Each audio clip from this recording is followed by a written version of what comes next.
ನಮಸ್ಕಾರ. GTV news ಕನ್ನಡಕ್ಕೆ ಸ್ವಾಗತ. ನಾನು ನಿಮ್ಮ ವೆಂಕಟೇಶ್.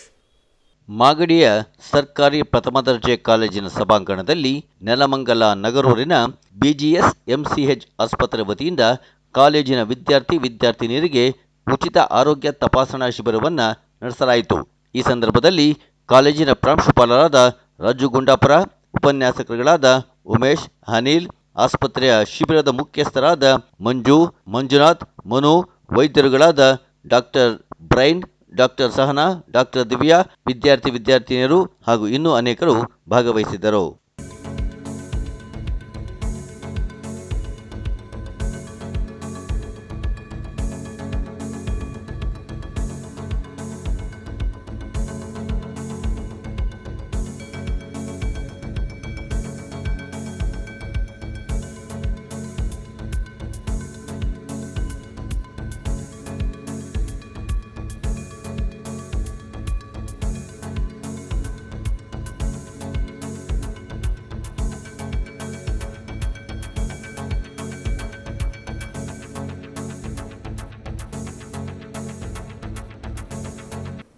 ಮಾಗಡಿ ಪಟ್ಟಣದ ಸರ್ಕಾರಿ ಪ್ರಥಮ ದರ್ಜೆ ಕಾಲೇಜಿನಲ್ಲಿ ನೆಲಮಂಗಲ ಗ್ರಾಮದ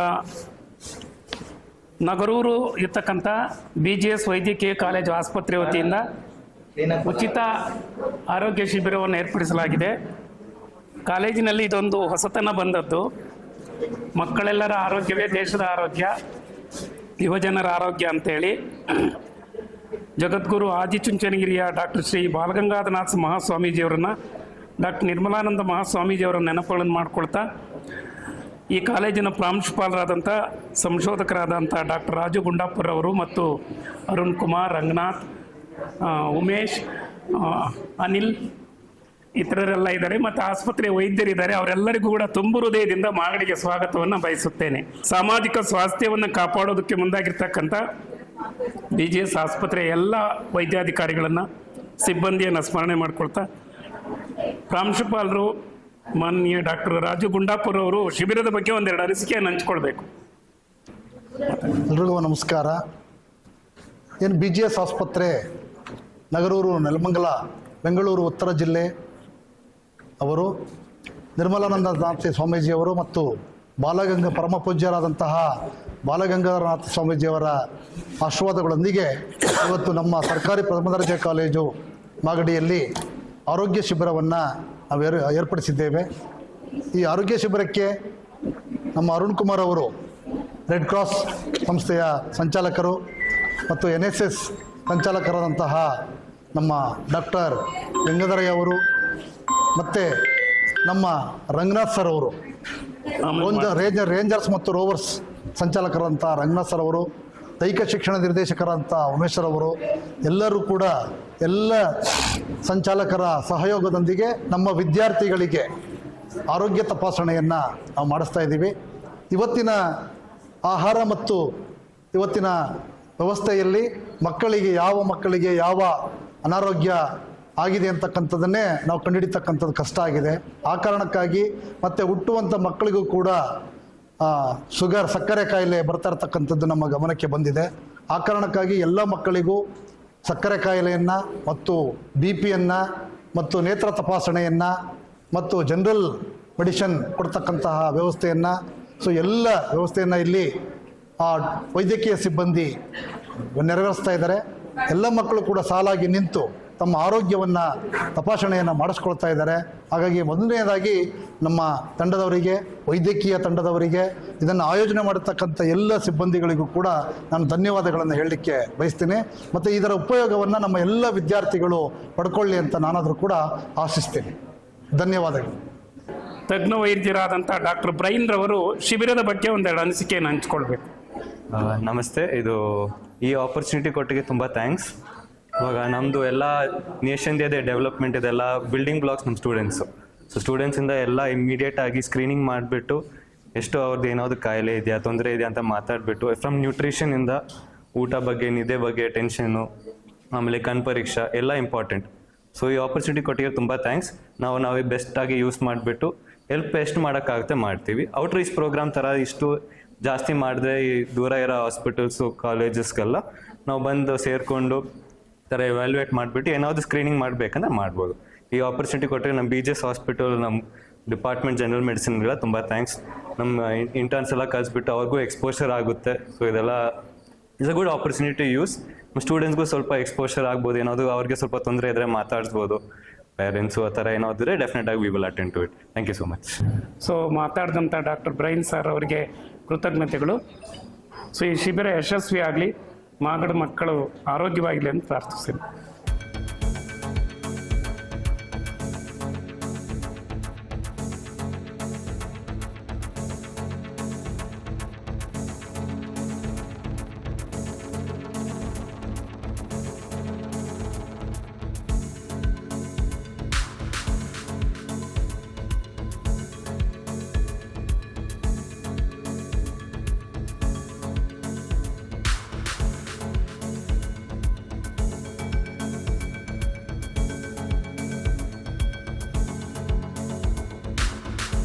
ಈ ಶಿಬಿರದಲ್ಲಿ ಸ್ತ್ರೀರೋಗ ತಜ್ಞರಿದ್ದಾರೆ.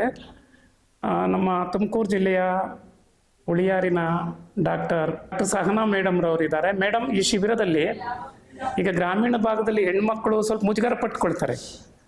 ಅದು ಹೆಣ್ಮಕ್ಳ ಹತ್ರ ತಮ್ಮ ರೋಗದ ಬಗ್ಗೆ ಅಥವಾ ಸಮಸ್ಯೆ ಬಗ್ಗೆ ಹೇಳ್ಕೊಳ್ಳೋಕ್ಕೆ ಇಷ್ಟಪಡೋದಿಲ್ಲ. ಇಲ್ಲಿ ತಾವು ಆರೋಗ್ಯದಲ್ಲಿ ಕಾಲೇಜಿನಲ್ಲಿ ಮಕ್ಕಳು ತಮ್ಮಲ್ಲಿ ಯಾವ ರೋಗವನ್ನು ತಪಾಸಣೆ ಮಾಡಿಸ್ಕೊಂಡ್ರು ಮತ್ತು ಹೆಚ್ಚಾಗಿ ತಮ್ಮ ಅನಿಸಿಕೆ ಹೆಣ್ಮಕ್ಳಿಗೆ ಮುಜುಗರ ಹೋಗೋದಕ್ಕೆ ತಮ್ಮ ಸಲಹೆ ಏನು? ಮಾತಾಡಿ ಮೇಡಮ್. ಇಲ್ಲಿ ನಮಸ್ಕಾರ, ನಾನು ಡಾಕ್ಟರ್ ಸಹನಾ. ನಾನು BGS ಆಸ್ಪತ್ರೆಯಲ್ಲಿ ಪ್ರಸೂತಿ ರೋಗ ತಜ್ಞೆಯಾಗಿ ಕೆಲಸ ಮಾಡ್ತಾ ಇದ್ದೀನಿ. ಇಲ್ಲಿ ಆದಷ್ಟು ಜನ 20-30 ಜನ ಈಗ ಬಂದಿದ್ದೆ ಹೆಣ್ಮಕ್ಳಲ್ಲಿ. ಅವ್ರಿಗೆ ಆದಷ್ಟು ಜಾಸ್ತಿ ತೊಂದರೆ ಇದ್ದಿದ್ದು ಅಂತಂದರೆ ಪೀರಿಯಡ್ಸ್ ತಿಂಗಳ ಆಗದೆ ಇರೋದು. ಅದಕ್ಕೆ ನಾನಾ ಕಾರಣಗಳಿರ್ತವೆ. ಒಂದು, ಅವರು ಸ್ಟ್ರೆಸ್ ತಗೊಂಡಿರೋದು, ಓದ್ತಾ ಇರ್ತಾರೆ, ಎಕ್ಸಾಮ್ ಇರುತ್ತೆ, ಅದರಿಂದ ಸ್ಟ್ರೆಸ್ ತಗೊಂಡು ಇರ್ಬೋದು. ಇನ್ನೊಂದು, ಬೇರೆ ಅವ್ರಿಗೆ ನಾನಾ ಹಾರ್ಮೋನಲ್ ವ್ಯತ್ಯಾಸದಿಂದನೂ ಆಗಿರುತ್ತೆ. ಈ ಥೈರಾಯ್ಡ್ ಇರೋದು, ಇಲ್ಲ ರಕ್ತಹೀನತೆ, ಅವರಿಗೆ ರಕ್ತ ಕಡಿಮೆ ಇರೋದು, ಆದಷ್ಟು ಪೌಷ್ಟಿಕಾಂಶ, ಈಗ ಕಬ್ಬಿಣದ ಅಂಶ ಜಾಸ್ತಿ ಇರೋದು, ಆ ಥರದ್ದು ಊಟ ತಿಂದೆ ಹೊರಗಡೆ ಜಂಕ್ ಫುಡ್ ತಿನ್ಕೊಂಡು ಈ ಥರ ಇದ್ದಾಗ್ಲೂ ಬರುತ್ತೆ. ಆಮೇಲೆ ಅವರಿಗೆ ವೆಯ್ಟ್ ಗೈನ್ ಆಗೋದು, ಅವುಗಳೆಲ್ಲದು ಅವ್ರಿಗೆ ಹಾರ್ಮೋನಲ್ ವ್ಯತ್ಯಾಸ ಆಗ್ತಾ ಇರೋದ್ರಿಂದ ಈ ಥರ ತೊಂದರೆ ಆಗುತ್ತೆ. ಪೀರಿಯಡ್ಸ್ ಪ್ರಾಬ್ಲಮ್ ಇರೋದು. ಆದಷ್ಟು ಜಾಸ್ತಿ ಜನ ಬಂದಿರೋದು ಅದೇ ಕಾರಣ ಇಟ್ಕೊಂಡು, ಅದೇ ತೊಂದರೆ ಇಟ್ಕೊಂಡು ನಮ್ಮ ಹತ್ರ ಬಂದಿದ್ರು. ಇನ್ನು ಒಂದಷ್ಟು ಜನಕ್ಕೆ ಹೊಟ್ಟೆ ನೋವು, ಆಮೇಲೆ ಯೂರಿನ್ಗೆ ಹೋಗ್ಬೇಕಾದ್ರೆ ಏನಾದರೂ ಉರಿ ಬರೋದು, ಆ ಥರ ಅಂತಂದರೆ ಕ್ಲೀನಾಗಿ ವಾಶ್ರೂಮ್ ಇಲ್ಲದೆ ಇದ್ರೆ, ಶೌಚಾಲಯ ಚೆನ್ನಾಗಿಲ್ಲ ಅಂತಂದರೆ, ಅವರು ಆ ಜಾಗನ ಕ್ಲೀನಾಗಿ ಇಟ್ಕೊಳ್ದೇ ಇದ್ರೆ ಈ ಥರ ಸಮಸ್ಯೆಗಳಿರುತ್ತೆ. ಆಮೇಲೆ ವೈಟ್ ಬ್ಲೀಡಿಂಗ್ ಅಂತ, ಬಿಳಿ ಮುಟ್ಟೋಗೋದು, ಅದ್ರ ತೊಂದರೆನೂ ಜಾಸ್ತಿ ಅವರು ಈ ತೊಂದರೆಗಳನ್ನ ಇಟ್ಕೊಂಡೇ ಬಂದಿದ್ದು. ಮತ್ತು ಎಷ್ಟೊಂದು ಜನ ವಿದ್ಯಾರ್ಥಿನಿಯರು ಅವರು ಅದಕ್ಕೆ ಮುಜುಗರ ಪಡ್ಕೊಂಡಿರ್ತಾರೆ. ಅದನ್ನು ಮನೆಯಲ್ಲೂ ಹೇಳ್ಕೊಳ್ಳೋದಿಲ್ಲ, ಆಮೇಲೆ ಇಲ್ಲಿ ನಮ್ಮ ಹತ್ರನೂ ಬಂದು ಹೇಳ್ಕೊಳ್ಳೋದಿಲ್ಲ ಅವ್ರ ಸಮಸ್ಯೆ ಏನಾಗಿದೆ ಅಂತ. ಇದೇ ಥರ ಇದ್ದಾಗ ಆ ಸಮಸ್ಯೆ ಉಲ್ಬಣ ಆಗೋಗುತ್ತೆ. ಮತ್ತು ಅವರಿಗೆ ಮುಂದೆ ಎಲ್ಲ ಅವರಿಗೆ ತೊಂದರೆ ಆಗುವಂಥದ್ದು, ಇನ್ಫೆಕ್ಷನ್ ಆಗುವಂಥದ್ದು, ಇಲ್ಲ ಪೀರಿಯಡ್ಸ್ ಕರೆಕ್ಟಾಗಿ ಆಗದೆ ಇರೋದು, ಇದೇ ಹಂಗೆ ಜಾಸ್ತಿ ಆಗ್ತಾ ಹೋಗುತ್ತೆ. ಸೊ ಅದಕ್ಕೋಸ್ಕರನೇ ಮುಂಚೆನೇ ಡಾಕ್ಟರ್ ಹತ್ರ ಬಂದು ತೋರಿಸ್ಕೊಂಡು, ಇಲ್ಲ ಮನೆಯಲ್ಲಾದರೂ ಹೇಳಿ ಬೇಗ ಡಾಕ್ಟರ್ ಹತ್ರ ತೋರಿಸ್ಕೊಂಡು ಇವುಗಳೆಲ್ಲದನ್ನು ಟ್ರೀಟ್ಮೆಂಟ್ ಎಲ್ಲದಕ್ಕೂ ಬೇಕು ಅಂತ ಇಲ್ಲ. ಅವ್ರು ಊಟದಲ್ಲೇ ಕಂಟ್ರೋಲ್ ಚೆನ್ನಾಗಿ ತಿನ್ನುವುದು, ಆಮೇಲೆ ಜಾಸ್ತಿ ಸ್ಟ್ರೆಸ್ ತಗೊಳ್ಳದೆ ಇರೋದು, ಇದನ್ನೆಲ್ಲ ಅವರು ಮಾಡೋದ್ರಿಂದ ಲೈಫ್ ಸ್ಟೈಲ್ ಮಾಡಿಫಿಕೇಶನ್ಸ್ ಅಂತ ಹೇಳ್ತೀವಿ. ಏನು ಎಕ್ಸಸೈಸ್, ದಿನನಿತ್ಯ ಎಕ್ಸಸೈಸ್ ಮಾಡೋದು, ಅರ್ಧ ಗಂಟೆ ಊಟ ಚೆನ್ನಾಗಿ ಮಾಡೋದು, ಈ ಥರದಲ್ಲಿ ಅವ್ರು ಚೇಂಜಸ್ ಮಾಡಿಕೊಂಡ್ರೆ ಕಡಿಮೆ ಆಗುತ್ತೆ. ಮತ್ತು ಆದಷ್ಟು ಬೇಗ ಅವ್ರಿಗೆ ಏನಾದರೂ ತೊಂದರೆ ಇದ್ದರೆ ಡಾಕ್ಟರ್ನ ಕಾಣಬೇಕು ಅಂತ ಹೇಳ್ತೀನಿ. ಇದೇ ಕಾಲೇಜಿನ ENT ತಜ್ಞರಾದಂಥ ಡಾಕ್ಟರ್ ದಿವ್ಯಾ ಮೇಡಮ್ ಅವರಿದ್ದಾರೆ. ಮೇಡಮ್, ಶಿಬಿರದ ಬಗ್ಗೆ ಇಲ್ಲಿ ಬಹುಪಾಲು ಗ್ರಾಮೀಣ ಭಾಗದ ಹೆಣ್ಮಕ್ಳಿದ್ದಾರೆ, ತಮ್ಮ ಸಲಹೆ ಏನು? ನಮಸ್ತೆ ಎಲ್ಲರಿಗೂ. ನಾನು ಡಾಕ್ಟರ್ ದಿವ್ಯಾ, ENT ತಜ್ಞರು, ಅಂದರೆ ಕಿವಿ, ಮೂಗು, ಗಂಟಲು. ಮೇಯ್ನಾಗಿ ನಾನು ಇವಾಗ ಬಂದಾಗ ಈ ಕಾಲೇಜ್ನಲ್ಲಿ ನೋಡಿದ ವಿದ್ಯಾರ್ಥಿಗಳು ಮೇಯ್ನಾಗಿ ಎಲ್ಲರೂ ಈ ವಾತಾವರಣಕ್ಕೆ ತಕ್ಕಂಗೆ ಕೆಮ್ಮು, ನೆಗಡಿ ಅದು ಸಹಜ. ಅದ್ರ ಬಿಟ್ಟು ನಾನು ಏನು ನೋಡ್ತಾ ಇದ್ದೀನಿ ಅಂದರೆ ಕೆಲವ್ರಿಗೆ ಕಿವಿ ಕೇಳಿಸದೇ ಇರೋದು ಅದೆಲ್ಲ ಹೇಳ್ತಾರೆ. ಚಿಕ್ಕ ವಯಸ್ಸಿನಲ್ಲೇ ಗೊತ್ತಾಗಿರೋದಿಲ್ಲ, ಸ್ವಲ್ಪ ಕ್ರಮೇಣ ಹೋಗ್ತಾ ಹೋಗ್ತಾ ಕಡಿಮೆ ಆಗಿರೋದು. ಅಂಥದಕ್ಕೆ ಮಕ್ಕಳು ಹೇಳ್ಕೊಳ್ಳೋದಕ್ಕೂ ಮುಜುಗರ ಪಡ್ಕೊಂಡ, ನನಗೇನೋ ಕೇಳಿಸ್ತಿಲ್ಲ, ಅದೇನೋ ಕ್ಲಾಸಲ್ಲಿ ಪಾಠ ಮಾಡೋದು ಕೇಳಿಸ್ತಿಲ್ಲ ಅಂತ ಮುಜುಗರ ಪಡ್ಕೊಂಡ. ಅವ್ರ ತಂದೆ ತಾಯಿ ಹೇಳಿ, ನಮ್ಮಲ್ಲಿ ಆ ಸೌಲಭ್ಯ ಇದೆ, ಹೋಗಿ ಕಿವಿ ಟೆಸ್ಟ್ ಮಾಡ್ತೀವಿ, PTA ಅಂತ ಹೇಳ್ತೀವಿ. ಆ ಟೆಸ್ಟ್ನ ಅಸೆಸ್ ಮಾಡಿ ಎಷ್ಟು ಪರ್ಸೆಂಟೇಜ್ ಏನಾಗಿದೆ ಅಂತ ನೋಡ್ಬೋದು. ಒಂದೊಂದ್ಸಲಿ ಮಕ್ಕಳು ಬೆಳವಣಿಗೆಯಲ್ಲಿ ಅಥವಾ ಜೆನೆಟಿಕ್ಸ್ ಅಂತ ಹೇಳ್ತೀವಿ, ಅದನ್ನ ನಾವು ಅಸೆಸ್ ಮಾಡಬೇಕಾಗತ್ತೆ. ಕೆಲವು ಟೈಮ್ ಏನಾಗುತ್ತೆ, ಇಲ್ಲಿನ ಸೌಲಭ್ಯ ಇಲ್ಲದೆ ಪೇರೆಂಟ್ಸ್ಗಳು ಕೂಡ ದೊಡ್ಡ ದೊಡ್ಡ ಆಸ್ಪತ್ರೆಗಳಿಗೆ ತೋರ್ಸಕ್ಕಾಗದೇ ಇರ್ಬೋದು. ಬಟ್ ನಮ್ಮಲ್ಲಿ BGS MCH ನೆಲಮಂಗಲದಲ್ಲಿ ಎಲ್ಲಾ ತರಹದ ಸೌಲಭ್ಯಗಳು ಇದೆ. ಅದ್ರ ಜೊತೆ ಕೆಲವು ಮಕ್ಕಳು ಈಗ ಪ್ಯುಬರ್ಟಿ ಏಜ್ ನಲ್ಲಿ ಇರ್ತೀವಲ್ಲ, 17-18 ವರ್ಷದಲ್ಲಿ, ಅವಾಗ ಥೈರಾಯ್ಡ್ ಸಮಸ್ಯೆ ಕಾಣಿಸ್ತಿದೆ. ಆ ಥೈರಾಯ್ಡ್ ಆಲ್ರೆಡಿ ಮಾತ್ರೆ ತಗೊಂತಿದ್ದಾರೆ. ಈಗಾಗಲೇ ಒಂದು ವಿದ್ಯಾರ್ಥಿ ನಾನು ಪರೀಕ್ಷೆ ಮಾಡಿದಾಗ ಮಾತ್ರೆ ಸುಮ್ಮನೆ ತಗೊಳ್ತಾನೆ ಇದ್ದಾರೆ. ಬಟ್ ಅದನ್ನು ಮರು ಪರೀಕ್ಷೆ ಮಾಡಬೇಕು. 3 ತಿಂಗಳಿಗೂ ಬಂದು ಟೆಸ್ಟ್ ಮಾಡಿಸಿ ಆ ಡೋಸೇಜ್ನ ಕಡಿಮೆ ಮಾಡಬೇಕು. ಯಾಕಂದ್ರೆ ಈ ಥೈರಾಯ್ಡ್ ಗ್ರಂಥಿ ಅನ್ನೋದು ಪ್ಯುಬರ್ಟಿಯಲ್ಲಿ ಸ್ವಲ್ಪ ದೊಡ್ಡದಾಗತ್ತೆ. ಅದಾದ ನಂತರ ಅದು ಕ್ರಮೇಣ ಅದಕ್ಕೆ ಮಾತ್ರ ಅವಶ್ಯಕತೆ ಇದೆಯೋ ಅಥವಾ ಗೆಡ್ಡೆ ಬೆಳ್ಕೊಂತ ಹೋದ್ರೆ ಮುಂದಕ್ಕೆ ಏನ್ ಮಾಡಬೇಕು, ಸ್ಕ್ಯಾನಿಂಗ್ ಫೆಸಿಲಿಟಿ ಎಲ್ಲಾ ತರ ಸೌಕರ್ಯಗಳು ಇದೆ. ಅದ್ರ ಜೊತೆಗೆ ಕಿವಿ, ಮೂಗು, ಗಂಟಲಿಗೆ ಸಮಸ್ಯೆ ಆದಂತ ಶಸ್ತ್ರಚಿಕಿತ್ಸೆಗಳಾದ್ರೂ ಏನೇ ತೊಂದರೆ ಇದ್ರೂ ಕೂಡ ನಮ್ಮಲ್ಲಿ ಆ ಸೌಲಭ್ಯ ಇರೋ ಕಾರಣ ಅದನ್ನ ಕರೆಕ್ಟಾಗಿ ಉಪಯೋಗಿಸ್ಕೊಳ್ಬೇಕು ಅಂತ ನಾನು ತಿಳಿಸ್ಕೊಡ್ತಿದ್ದೀನಿ.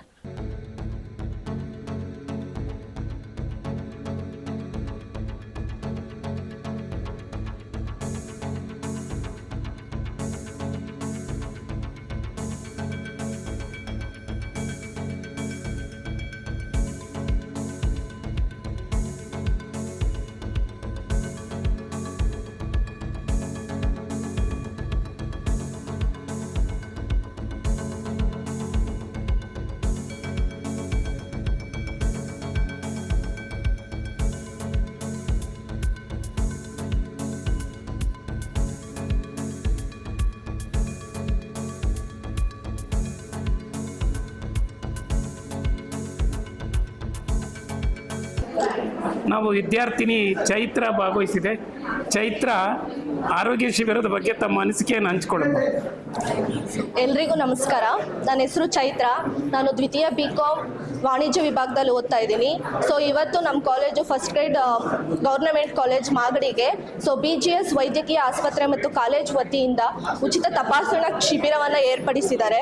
ಸೊ ವಿದ್ಯಾರ್ಥಿಗಳಿಗಾಗಿ ಏರ್ಪಡಿಸಿರುವಂಥದ್ದು ತುಂಬ ಖುಷಿ ಆಗ್ತಾ ಇದೆ ನಮಗೆ. ಯಾಕೆ ಅಂತಂದರೆ ಉಚಿತವಾಗಿ ಸಿಗ್ತಾ ಇದೆ, ಮೊದಲಿಗೆ ಅದು ಖುಷಿ ಪಡುವಂಥ ವಿಷಯ.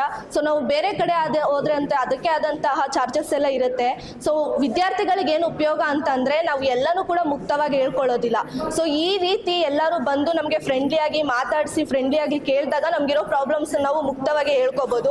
ಎಷ್ಟೋ ವಿಷಯಗಳನ್ನ ನಾವು ಪೇರೆಂಟ್ಸ್ ಹತ್ರನೂ ಹೇಳ್ಕೊಂಡಿರೋಕ್ಕಾಗಲ್ಲ. ಮತ್ತು ಇನ್ನೊಂದು ಏನಂತಂದರೆ ಇಲ್ಲಿ ಗೌರ್ನಮೆಂಟ್ ಕಾಲೇಜ್ ಆಗಿರೋದ್ರಿಂದ ಬರೋವಂಥ ವಿದ್ಯಾರ್ಥಿಗಳ ಮನೆ ಪರಿಸ್ಥಿತಿ ಬೇರೆ ಬೇರೆ ಥರ ಇರುತ್ತೆ. ಸೊ ಎಲ್ಲೆಲ್ಲಿಂದನೋ ಬಂದಿರ್ತಾರೆ, ಬೆಳಗ್ಗೆ ತಿಂಡಿ ತಿಂದಿರಲ್ಲ. ಸೊ ಎಷ್ಟೋ ಸಲ ಪ್ರೇಯರ್ ಹಾಲಲ್ಲಿ ತಲೆ ಸುತ್ತ ಬಿದ್ದಿರೋದೆಲ್ಲ ನಾವು ನೋಡಿದ್ದೀವಿ. ಸೊ ಇದರಿಂದಾಗಿ ಅವ್ರಿಗಿರೋ ಪ್ರಾಬ್ಲಮ್ನ ಅವರು ಮುಕ್ತವಾಗಿ ಹೇಳ್ಕೋಬೋದು. ಸೊ ಥ್ಯಾಂಕ್ಸ್ ಅಂತ ಹೇಳ್ತೀನಿ. ಮತ್ತು ಈ ಶಿಬಿರನ ನಮ್ಮ ಕಾಲೇಜಲ್ಲಿ ಏರ್ಪಡಿಸಿರೋದಕ್ಕೆ ನಮ್ಮ ಕಾಲೇಜಿನ ಪ್ರಾಂಶುಪಾಲರಾದ ರಾಜಗುಂಡಪ್ಪರ್ ಸರ್ ಅವ್ರಿಗೂ ಕೂಡ ಧನ್ಯವಾದವನ್ನು ಹೇಳ್ತೀವಿ. Thank you. ನಿತಿನ್, ಶಿಬಿರದ ಬಗ್ಗೆ ತಮ್ಮ ಅನಿಸಿಕೆಯನ್ನು ಹಂಚಿಕೊಳ್ಳಪ್ಪ. ಎಲ್ಲರಿಗೂ ನಮಸ್ಕಾರ. ಇವತ್ತಿನ ದಿನ BGS ಮೆಡಿಕಲ್ ಕಾಲೇಜು ಮತ್ತು ಸರ್ಕಾರಿ ಪ್ರಥಮ ದರ್ಜೆ ಕಾಲೇಜು ನಮ್ಮ ಕಾಲೇಜಿನ ವತಿಯಿಂದ ಈ ಆರೋಗ್ಯ ಶಿಬಿರವನ್ನು ಹಮ್ಮಿಕೊಂಡಿದ್ದೇವೆ. ಇವತ್ತಿನ ಪ್ರಸ್ತುತ ದಿನಮಾನಗಳಲ್ಲಿ ಆರೋಗ್ಯವು ನಿಜವಾದ ಸಂಪತ್ತಾಗಿದೆ.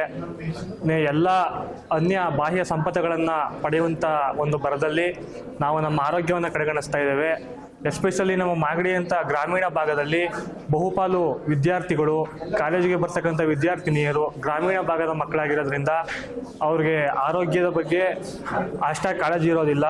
ಅವರ ನಿತ್ಯ ಕೃಷಿ ಚಟುವಟಿಕೆಯಲ್ಲಿ ಕೆಲಸದಲ್ಲಿ ನಿರತರಾಗಿರ್ತಾರೆ. ಅವರ ಆರೋಗ್ಯ ಏರುಪೇರಾಗಿರುತ್ತೆ. ಅವರ ಆರೋಗ್ಯ ಸಮಸ್ಯೆಗಳು ತುಂಬ ಇರುತ್ತೆ. ವಿದ್ಯಾರ್ಥಿಗಳಿಗೆ ಅವರ ವಿದ್ಯಾಭ್ಯಾಸ, ಅವರ ಕಾಲೇಜು, ಅವರ ಶೈಕ್ಷಣಿಕ ಒಂದು ವ್ಯವಸ್ಥೆ, ಈ ಒಂದು ಕಾರ್ಯಕ್ರಮಗಳಲ್ಲಿ ಅವ್ರಿಗೆ ಆರೋಗ್ಯದ ಬಗ್ಗೆ ಅತಿಯಾದ ಕಾಳಜಿ ಇರೋದಿಲ್ಲ.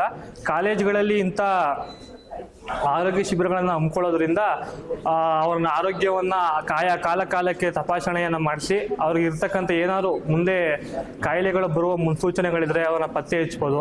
ಇದರಿಂದ ಅವರ ಆರೋಗ್ಯವನ್ನು ಸಮತೂಕದಲ್ಲಿ ಕಾಪಾಡ್ಕೊಂಡು ಹೋಗೋದಕ್ಕೆ ಈ ಆರೋಗ್ಯ ಶಿಬಿರ ತುಂಬ ಸಹಕಾರಿಯಾಗುತ್ತೆ. ಇವತ್ತಿನ ದಿನದಲ್ಲಿ ಹೇಳಬೇಕು ಅಂದರೆ ನಮ್ಮ ಭಾರತ ಸಕ್ಕರೆ ಕಾಯಿಲೆಯ ರಾಜಧಾನಿ ಮತ್ತು ಕ್ಯಾನ್ಸರ್ ಕಾಯಿಲೆ ರಾಜಧಾನಿ ಅಂತ ಹೆಸರನ್ನು ಪಡೀತಾ ಇದೆ. ಅದಕ್ಕೆ ನಮ್ಮ ದಿನನಿತ್ಯದ ಜೀವನ ಶೈಲಿ, ಆಹಾರ ಪದ್ಧತಿ ಮತ್ತು ನಮ್ಮ ಜಡ ಜೀವನವೇ ಇದಕ್ಕೆ ಮುಖ್ಯ ಕಾರಣ. ಈ ಆರೋಗ್ಯ ಶಿಬಿರದಿಂದ ನಮ್ಮ ಆರೋಗ್ಯದ ಕಾಳಜಿಯನ್ನು ನಾವು ವಹಿಸ್ಬೋದು, ನಮ್ಮ ಆರೋಗ್ಯವನ್ನು ನಾವು ಕಾಪಾಡ್ಕೋಬೋದು.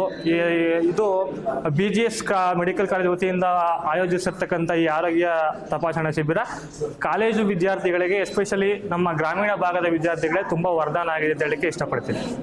ಧನ್ಯವಾದಗಳು. ಇದು ಇವತ್ತಿನ ಮಾಗಡಿಯ ಸುದ್ದಿ ಸಮಾಚಾರ. ನಿರಂತರ ಸುದ್ದಿ ಸಮಾಚಾರಕ್ಕೆ ವೀಕ್ಷಿಸಿ ನಿಮ್ಮ GTV ನ್ಯೂಸ್ ಕನ್ನಡವನ್ನು. ವಂದನೆಗಳು.